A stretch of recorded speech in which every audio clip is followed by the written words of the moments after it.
they can drag me to hell. Pagdating nila dun, ako pa rin yung presidente ng impyerno.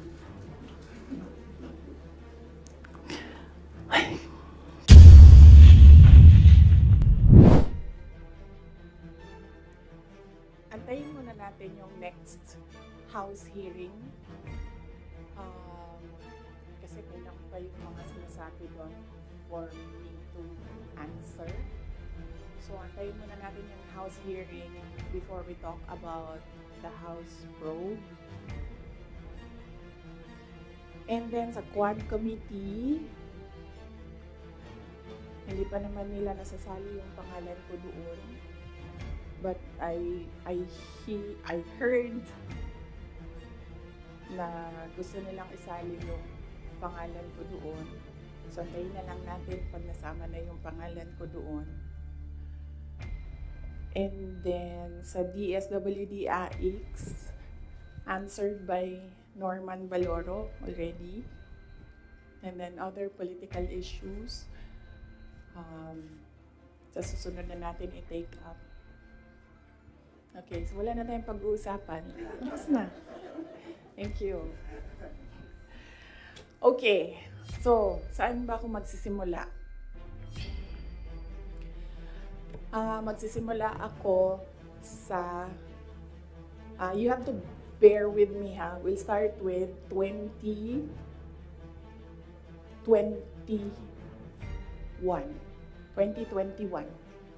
Doon tayo magsisimula sa 2021. So, doon muna tayo kay PRD. Then, mag-move tayo kay BBM. And then we move to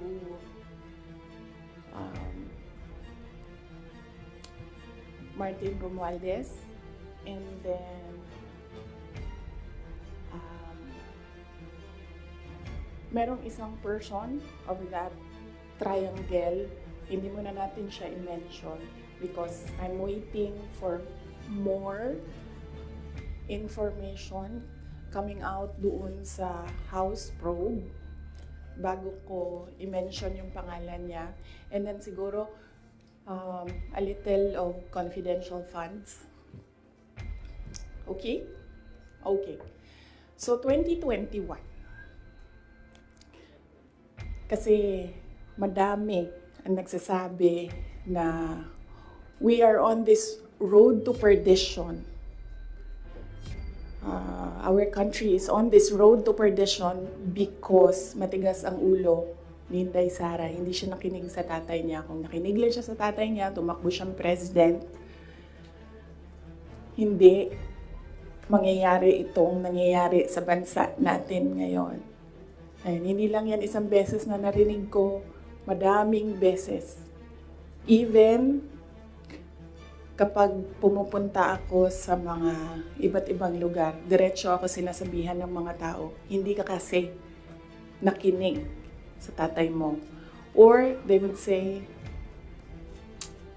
one time nasabihan ako, it's all your fault.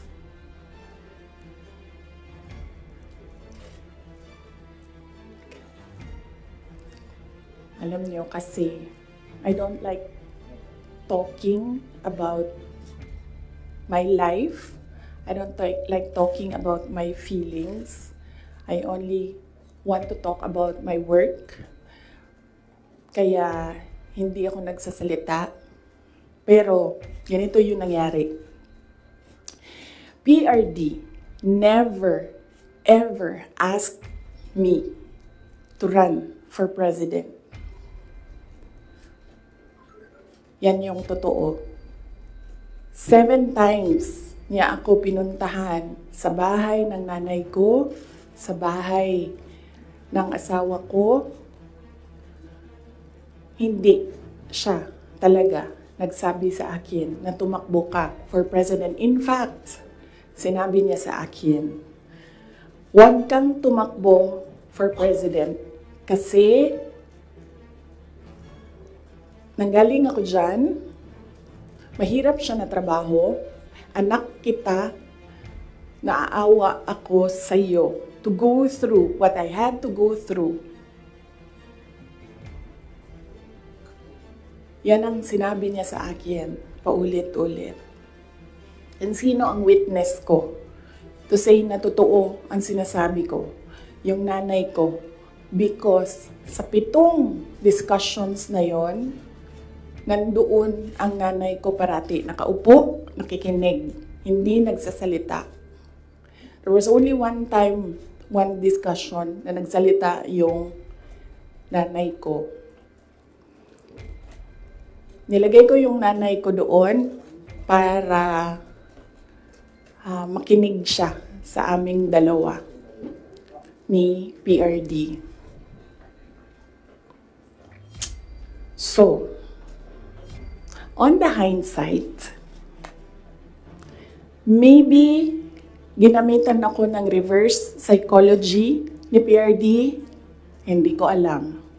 Siya lang ang nakakaalam kung bakit paulit-ulit niya sinabi sa akin, huwag ka tumakbo for president. Kung magkakaroon kayo ng pagkakataon na tanungin niyo siya bakit. Another proof na hindi ako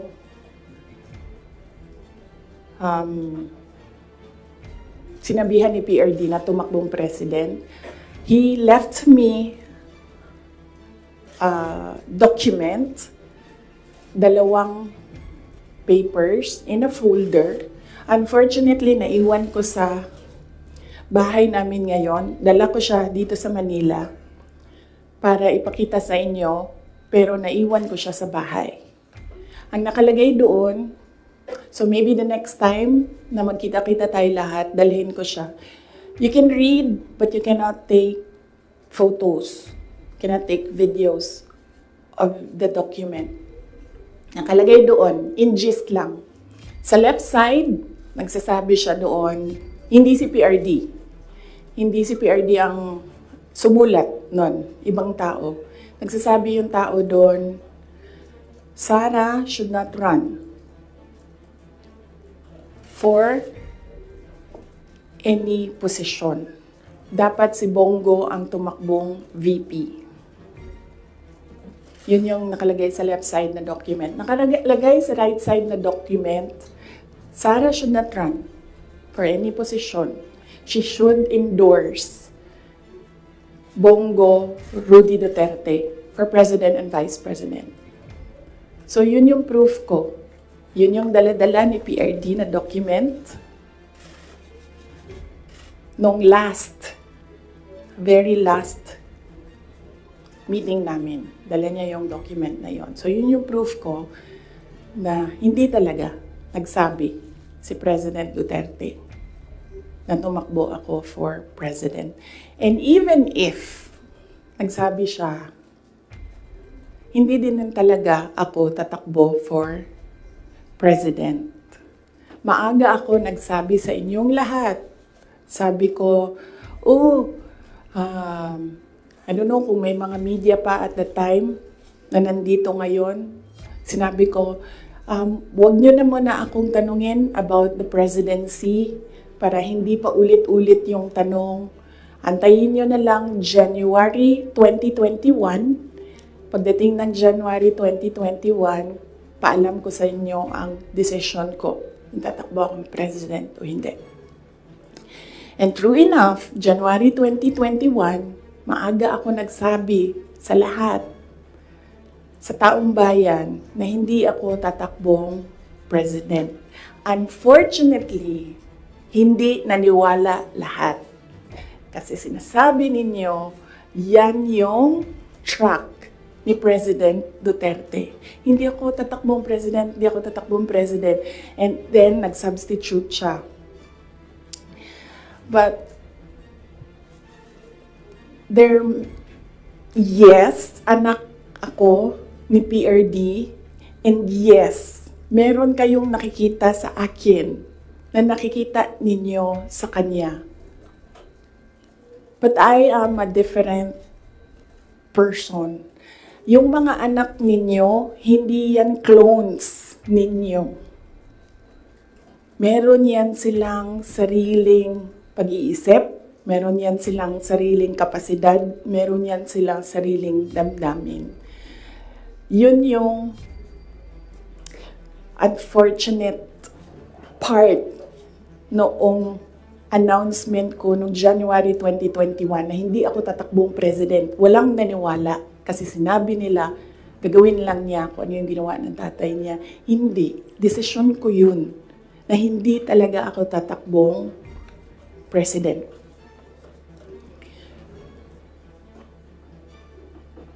Because at that time, ang gusto ko at pangarap ng lahat siguro na mayors, maka 3 consecutive terms ka as mayor. Okay. So, klaro na yon. May questions doon? Yes, ma'am. Sino po yung nagsulat doon sa folder? Unsigned siya, walang pangalan, and I think sinadya nila na wag lagyan ng pangalan yung 2 letters kasi it was really a Sara bashing document. It did not say anything nice about me. So, I think sinadya nila na hindi sabihin sa akin kung sino yung sumulat nung 2 documents. How did you feel, ma'am? How did you feel po when you seen those documents? Wala naman akong problema sa sarili ko. Alam ko kung anong kakayahan ko, alam ko kung anong kapasidad ko, alam ko kung ano yung kaya kong gawin. So kung ano man yung sabihin nila nung 2 tao na yon, hindi siya nakaka-apekto sa akin. Well, yes, yun. Sige. Good morning, Mikael of Reuters. Ma'am, why are you telling all these details to us now? What's the context? Ang context nito is the sit-down that I promised everyone. Nagsabi ako na mag-sit down ako. Merong mga questions noon na sinabihan ko kayo na it needs a sit down. Pinut off ko yung sit down na yon. Sabi ko nga I don't like talking about my life. So hindi ko siya ginawa. Related siya sa letter A, PBBM's deception claim versus VP SD.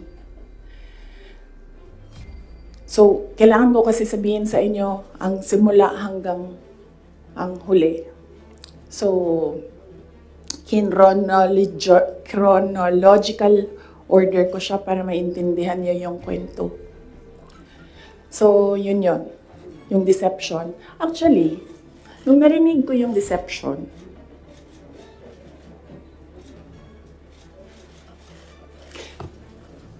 naisip ko pa, hindi ko na siya sasagutin.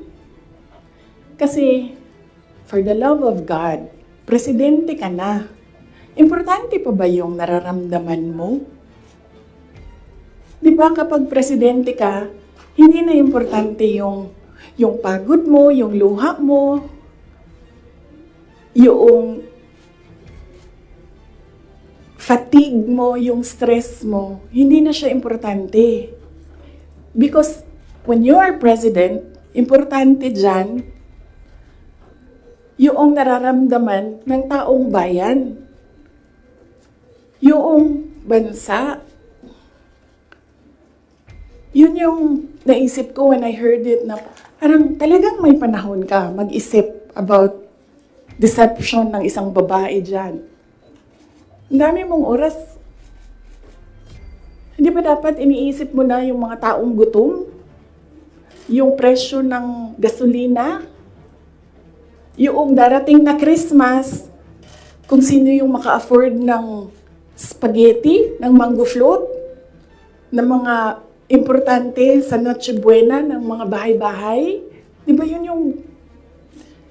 So may panahon ka talaga na mag-isip na, oh, this girl. So, inisip ko, hindi ko nasasagutin. Sandali lang hindi ako nagko-cocaine, pero sobrang lamig niya na yung sipon. Sir, mangingi ako tissue.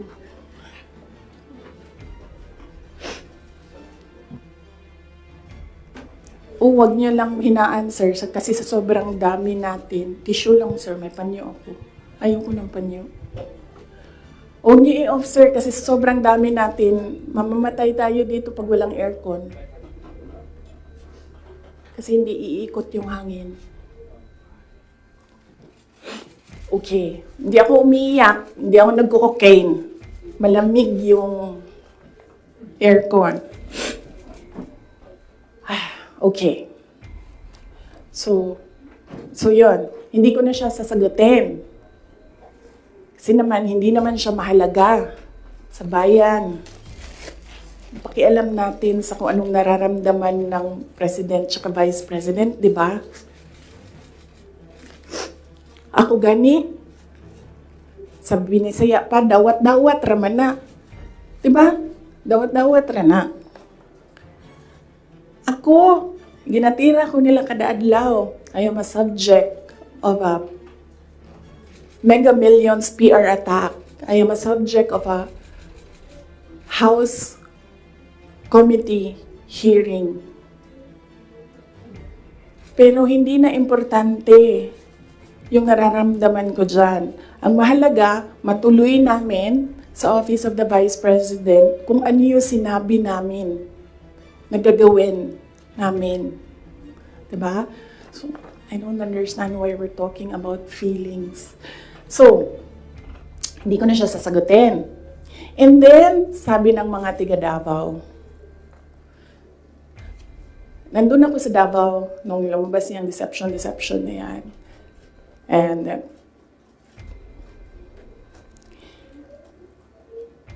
iba-iba na yung reaction ng mga tiga Davao. And lahat, hindi maganda yung reaction. Yawa na siya na'y nangilad, siya pa'y nang budol, siya pa'y bagagnaw, nga musulti, nga I was deceived.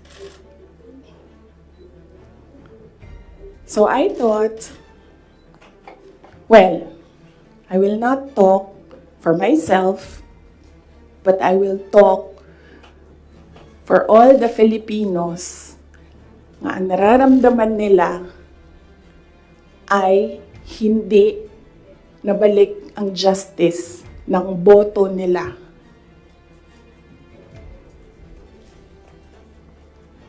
So yan yung context. Mahaba ng context. Okay? So nasaan ako? 2021 January. 2021 October, filing.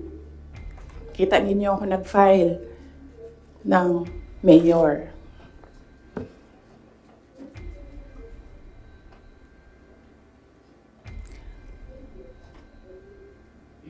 Mayor talaga yung tatakbuhan ko. Masakit sa akin na naririnig yung mga tao na we are disappointed in you. Kasi sa pagtakbo ba, dili magud na siya kanaganing kung ingnan ka sa mga tao nga, daganday mo, dagan na lang ka. Muna po daw ka. Mundagan ko, o presidente, ingani ang may tabo. Nagkaroon ako ng SWOT analysis para lang takbo o hindi. Diba? Lahat ng pumapasok sa opisina ko when I was mayor, meron akong paper nakahati ng ganyan. Okay, ikaw, you give me a pro and a con. You give me a positive and a negative running for president. Ganyan yung ginawa ko. And unfortunately, mas madaming negative kaysa sa lumabas na positive. And honestly, sa totoo lang, sabihin ko sa inyo, ang number one doon na positive, ganito lang. Ganito kasimple. Pangarap ko magkaroon ng effigy na sinusunog. Totoo yan. Because I feel na parang, wow, sino ba sa inyo, sino ba sa atin ang ginagawa ng effigy? Diba? Sino ba sa atin ang meron talagang tao na hindi matutulog ng ilang araw para gagawa ng effigy tapos susunugin? Diba? So naisip ko, oh, when I become president, meron akong effigy. And susunugin nila and magpapapicture ako doon. Kasi hindi lahat ng tao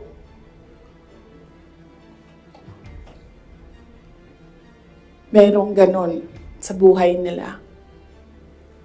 And then another positive was, mapupuntahan ko na lahat ng sulok ng Pilipinas. Makikilala ko na lahat ng mga tao, mga kababayan ko sa Pilipinas. Mapupuntahan ko lahat ng mga bansa na madaming Pilipino na nagtatrabaho doon, na tumutulong sa ekonomiya natin dito sa bansa. One of those positive things na nalista doon, na nasabi ko, kung makapunta ako doon sa kanilang lugar, baka naman ma-inspire sila na gawin kung ano yung ginagawa sa Davao City. At the time, bago ako bumaba for mayor, Davao City, nabayaran namin yung utang ng Davao City. 0 ang utang ng Davao City. Number 4 kami sa competitiveness across the country among all HUCs.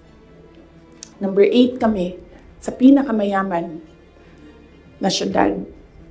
Insurgency-free kami. Ang dami naming awards. If I remember the number right, 117 awards ang 2016 namin until 2022 ang mga recognition namin sa lahat ng ginawa namin sa Davao. Hindi na nila kami matalo sa most child-friendly city in the Philippines. Nag-Hall of Fame na kami sa Davao. So naisip ko, well, baka naman, kung mapuntahan ko yung ibang lugar, may isip nila na, pwede yan dito sa amin. That will improve the quality of life of our kababayans. So anyway, sana ako.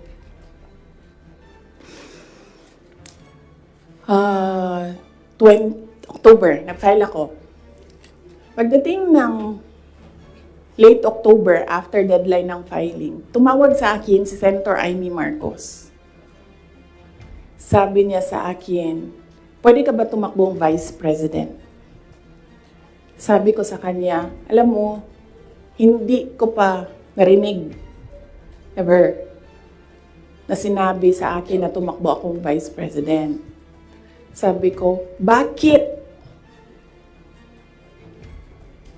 mo ako nire-request ngayon na tumakbo ang Vice President? And I'm happy that she was honest enough to say, kasi matatalo kami ni Lenny kung hindi mo dalahin ang Bisaya.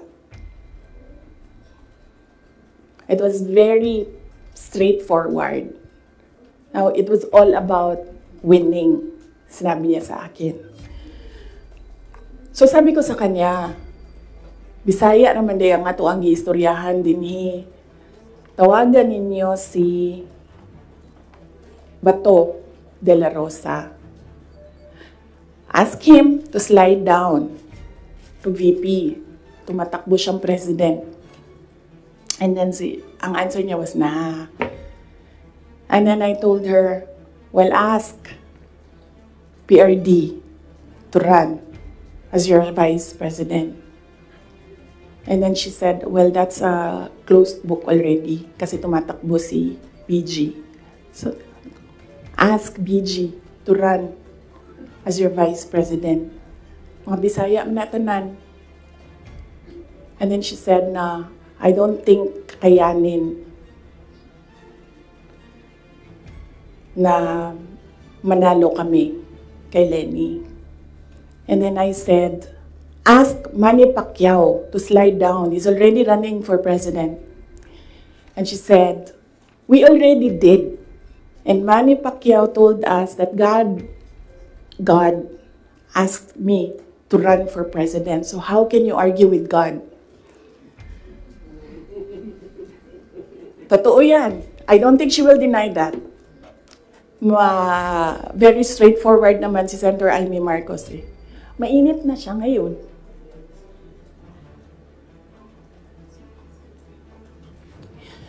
So, I said, sabi ko, it's never been talked about. I need to talk to my family and I need to see kung mananalo ba ako for vice president. Because I've never seen my numbers as vice president. And then she said, okay, let's talk about it. And then, early November, nandun ako sa Cebu. Pumunta ako sa Cebu, nakita niyo yun, di ba? For an event. And, nandoon din sila. Hindi ko alam kung bakit sila. When I say sila, si BBM, tsaka si Senator Amy. And, nag-request sila ng pag-uusap din. So sabi ko, okay, mag-usap tayo. Nagkita kami sa bahay ni Martin Romualdez. Kasi gusto umeksena ni Martin Romualdez o gawa siya ng party-party ko noon na birthday. And then pag-upo ko doon sa, I think you see the pictures. Umupo ako sa couch, nasa tabi ko si BBM. Sinabihan ko siya, huwag ka maniwala sa kanila. Huwag ka maniwala sa mga taong nagsasabi sa iyo na tatakbo akong president. Hindi ako tatakbong president, sinabi ko na yan. So sabi niya, yes, I know. Sinabi mo na rin yan noong pumunta kami during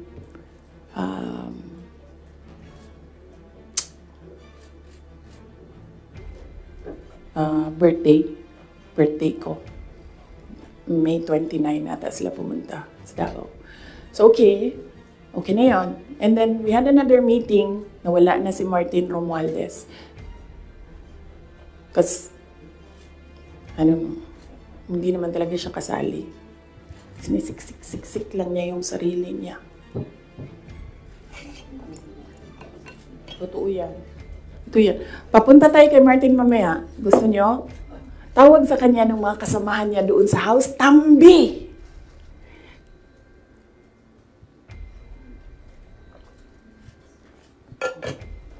Anyway, nagkaroon kami ng ibang meeting. Sa Cebu pa rin. Face to face. Ako, si BBM, Senator Amy, and one other person. He's a private citizen. Hindi ako nagpaalam sa kanya na sasabihin ko na nandoon siya. So may isang tao pa doon who can say that this really happened. So sabi ko, again, I've not seen my numbers. Kung mananalo ako. Sabi ko, okay lang sa akin tumakbong vice president. Sabi ko, number one, siguro man ma-reduce konti ang disappointment ng mga tao sa hindi ko pagtakbong president. I think may intindihan na nila. And ito na lang yung i-offer ko sa kanila mag-vice president ako. Number two, madaming big ticket projects. Si PRD. Sa build. At that time, na gusto ko sana makita na magawa para sa bayan. Kasi hindi natapos. Kasi kulang nga talaga ang 6 years. So sa ngayon, magte-third year na tayo, wala pa tayong nakikita na big ticket projects, di ba? For 2028, huwag na kayong mag-expect na meron kayong makita. Kasi it takes more than 6 years to prepare for a big ticket project. So sabi ko, and sinabi ko sa sarili ko, bata pa naman ako, hindi naman ako nagmamadali, wala naman akong papupuntahan. And naisip ko, I cannot do anything more for Davao City. Number 4 na kami. Naisip ko, I don't think kaya ko siya i-elevate to number 3, number 2, number 1. Hanggang dun lang yung kaya ko gawin. So, ibibigay ko sa iba, maybe they have more ideas, more innovation para mapagawa nilang number 3 ang Davao sa buong Pilipinas. So, I said, okay, I need to see my numbers. Sabi nila, okay, we can do a quick and dirty survey. Sabi ko, oh, sige. Sabi ko, gawin nyo. And then you come back to me kung ano ang mangyayari. So, nagpagawa sila, and then tinawag nila ako. Sabi nung nag-survey, ito yung survey, okay naman, sabi nung nag-survey, wag lang kayong maghiwalay, mananalo kayong dalawa. Ito yun. Hindi pwede mag-picture, pero pwede ko ipakita sa inyo mamaya. Kinoveran lang namin yung mga private citizens dito sa photo na ito. Ito, pinresent yung survey. May cover lang yung mga tao na private citizens. Ang nandito, Senator Amy, Governor Claude Bautista, Congressman Claude Bautista, former Mayor Luigi Quisumbing, Attorney Vic Rodriguez, Inday Sara, the infamous Vice President BBM Sandro Marcos. Pwede nyo tingnan mamaya. Bawal mag-picture ha. Okay. So sabi ko, okay, balikan ko kayo, kausapin ko pamilya ko. Kinausap ko, mama ko. Kinausap ko yung dalawa kong kapatid, si Paulo at si Baste. Umupo kaming 4. Sabi ko, takbo akong Vice President, ito yung mga rason. Sabihin niyo sa akin, bakit hindi ako tumakbong Vice President? Wala man sila sinabi. Ang sinabi lang ng mga kapatid ko, anong matulong namin sa iyo. And then sabi ng nanay ko, okay, sige. And then, sumulat ako ng letter. In-address ko kay PRD. Sinabihan ko yung kapatid ko, si Baste. Kinausap ko siya. Sabi ko sa kanya, kaya mo ba ang gawing number 3 itong Davao City? Kaya mo bang saluhin? Kasi kung hindi mo gusto, di mo pa kaya, hindi ako tatakbong Vice President. Sabi ng kapatid ko, kaya ko, gagawin namin. Okay, tumakbo kang Vice President. So sabi ko sa kanya, okay, we're okay with you. Pakidala nitong sulat kay PRD. Sabi ng Baste, ginanon doon ng PRD, and then ginanon niya. And then he said, na wala na akong masasabi diyan. So,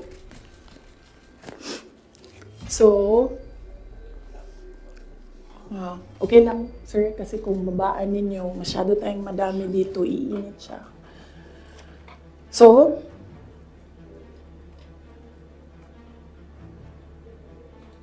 tumakbo akong Vice President, alam na natin lahat yon.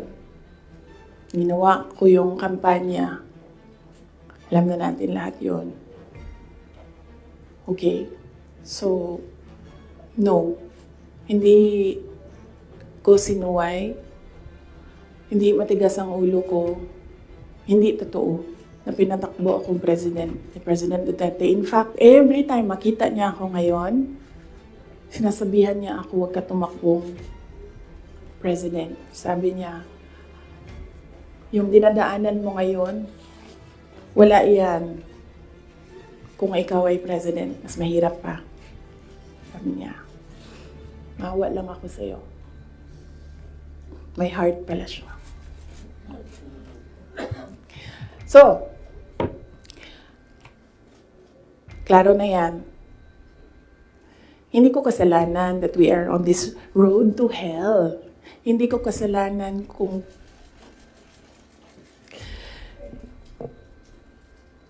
hindi marunong. Kasi kung alam mo naman na may kakulangan ka, bibilisan mo yung gagawin mo para mag-catch up. Hindi ka naman uupo lang doon na parang, may kakulangan talaga ako. Ganun talaga. Hindi ganyan. So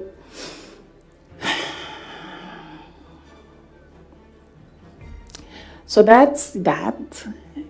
And then, ito na kami ni Mr. Deception.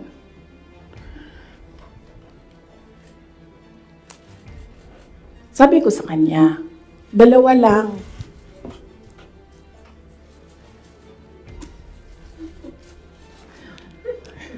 Para pantay. Dalawa lang. Sabi ko, dalawa lang. Ang request ko sa iyo. If you win, dalawa lang ang request ko sa iyo. And I think, I requested this na one-on-one kami online. Pero meron akong nabasa somewhere na merong nakikinig sa side niya. Kasi nag-post yung taong yun. Pero yun yung request ko at the time. Kami lang dalawa. Sabi ko sa kanya, pag nanalo ka, dalawa ang hingin ko sa iyo. Unang-una, yung trabaho ko. I want to work sa security sector kasi there will never be development kung hindi solid ang security backbone mo. Hindi ko sinabi sa kanya yan. Pero, tinanong niya ako, bakit Department of National Defense? Sabi ko sa kanya, kasi karamihan naman ng problema ng insurgency, ng terrorism, nandyan yan sa Mindanao. Kinalakihan ko yan, naiintindihan ko siya. In fact, nung bumaba ako, insurgency-free na ang Davao City. So, naiintindihan ko siya. Yan yung gusto ko na trabaho. He said, readily, he said yes. And then, ang isa, sinabi ko sa kanya, itong trabaho na ito, maiiwanan ko yung mga anak ko. Naiintindihan ko yan. Handa ako dyan. Pero humihingi lang ako ng tulong sa iyo na suportahan mo yung air travel ko. Kasi maiiwan yung mga anak ko and gusto ko lang na pag kailangan nila ako, makakauwi ako sa kanila. Kasi itong mga bata na ito, lumaki sila sa akin. Since birth hanggang nag-decide sila na hindi na sila tatabi sa akin sa tulog. Nasa akin sila gabi-gabi. Except pag wala ako sa bahay dahil sa trabaho. So, pag sa bata kasi, hindi naman niya maintindihan na, anak, I have to consecrate myself into the service of the nation. Hindi mo naman pwede sabihin sa bata, yun din, maiintindihan yun. So sinabi ko sa kanya, supportahan mo lang yung air travel ko because I need to go home to my children. Kasi kahit na Vice President ako, gusto ko pa rin na maalala nila na nandyan yung nanay nila dahil sa loob ng bahay, Hindi naman Vice President tingin sa akin ng mga anak ko. Just plain, Mama, may kailangan ako. Mama, may problema ako. Sabi niya, yes. Dalawa lang yun. Sabi niya, yes. In fairness, hindi siya yung nag-umindi sa DND. Hindi totoo yan na hindi binigay sa akin. Binigay yan. Nung nanalo na, sinabi ko na ito dati, ulitin ko lang. Nung nanalo na kami, nakita ko yung boto. And then I realized, sabi ko, gagawin talaga ng mga tao na ipaaway kami para masira yung partnership. Yun talaga ang gagawin. Lalong-lalo na ng mga yellow, ng mga liberal. Kasi yun yung gusto nila. So sabi ko, they will exploit this. And dahil nasa DND ako, araw-araw ako pagdududahan. Anong ginagawa ng babaeng yan dyan? Saan na ginabuhat? Asam na siya gaadto. Planning ako dita. Planning to overthrow the government. Kasi DND yan. Hawak mo ang military. So sabi ko sa sarili ko, ayaw ko na magtrabaho ng ganun. Na araw-araw ka pinag-iisipan na meron kang gawin. Samok ra siya ba? Magtrabaho ka, unya na pa nga na nga intriga, madaot lang imuhang kamada. So ingon ko, sabi ko sa kanya, pwede ba ako lumibat sa education? Kasi 3 naman yung plataforma ko. Mapayapang pamumuhay, trabaho, edukasyon. So sabi ko, pwede ako lumipat ng DepEd. Sinabi ko din sa kanya kung bakit. Ayaw ko na intrigahin ako. And then he said yes. So napunta ako sa DepEd. And then the other one, sabi ko, supportan mo yung air travel ko. Sabi ko, di na nangyari yun. Pinilit namin, hindi na natupad yun. Isang beses sinabihan ko siya. Sabi ko, pwede ba sabihan mo yung 250? Kasi ako ang priority. Hindi ikaw. Kasi yan yung usapan natin. Kasi naiintindihan mo, di ba? Na meron akong maliliit na anak. Kasi sinabi siya, do I have to tell them?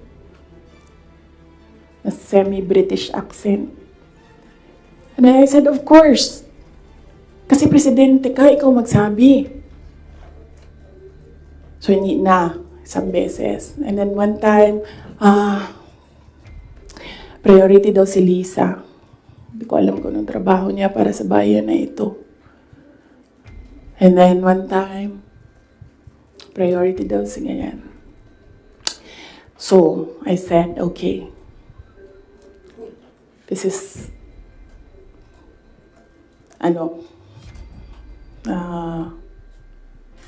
some form of insincerity. Okay, wala naman problema yan. Maliit na bagay lang yan kasi akin. Problema ko lang naman yan. Di man yung problema ng bayan. Problema ba ng bayan? Paano ako babiyahe? Di naman. So, maliit na bagay. Ako na gagawa ng paraan para ako maging nanay. Hindi na ninyo problema yan. Maliit na bagay lang yan. Okay. So,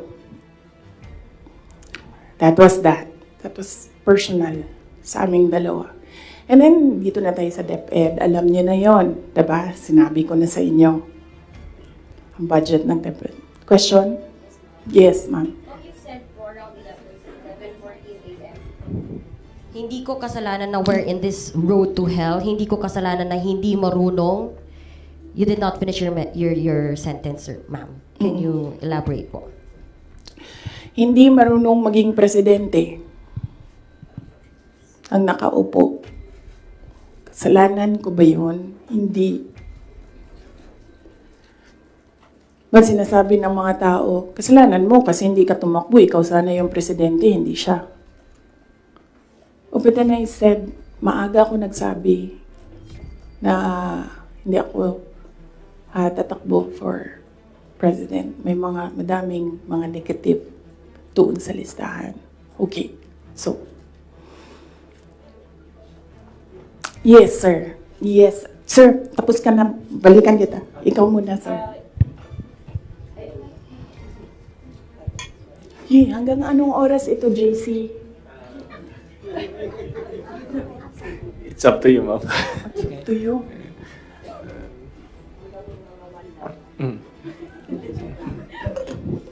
Okay. Madam VP, with all this revelation that, ayun nga, meron kayong mga request kay President Bongbong Marcos in case he wins, which is he won. And of course, yung conversation nyo with Senator Amy Marcos. Ngayon ba, do you regret teaming up with President Ferdinand Marcos during the 2022 elections? Alam mo, inisip ko yan. Naisip ko na yan. And then naisip ko kasi, ganito, sila yung tumatakbo, diba? Tumakbo si BBM, tumakbo si Lenny. So, either lang naman sa kanila yung mananalo noon. Tapos mayor ako ngayon. Imagine natin, parallel world na either sa kanila ang president and then ako ang mayor. So I'm sure, lahat ng mga nakapalibot sa kanila, magtitingin pa rin sila sa akin doon sa Davao City. Hahabulin pa rin nila ako doon sa Davao City because tinitingnan nila. Yung mga nakapalibot sa kanila, wala na yan silang pakialam kasi president na sila, diba? Pero yung mga nakapalibot sa kanila, may pakialam. Kasi sila yung tumitingin ng future. Sila yung tumitingin ng 2028. And then, meron akong realization yan because ang nagsabi sa akin yan, si former Senate President Manny Villar. Sabi niya, wala kang kawala dyan. Saan ka man magtago, saan ka man pumunta, hahabulin ka nila kasi tinitingnan nila ang 2028. So, I don't regret running for Vice President. Kasi imagine nyo, kung mayor ako, tas hinahabol nila ako ngayon. Diba? Napakadali nila ako i-suspend. Napakadali nila ako kasuhan. Napakadali nila ako tanggalin sa pwesto as mayor. Ngayon, hindi nila ako matanggal.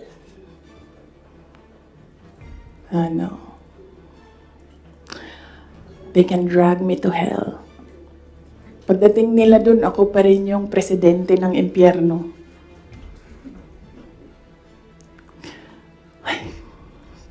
Yes. Lisa? Yes. Pahiram ako ng ballpen, lagyan ko lang ng note kung saan ako nag-stop kasi para alam natin saan tayo mag-start. Mamaya. Kung sinabi niyo po na hindi kayo nagsisi na tumakbo kayo for Vice President, pero nagsisi po ba kayo na nakipag-tandem kayo kay President Bongbong Marcos? Hindi man ako ni-request ni VP Lenny na tumakbong Vice President niya.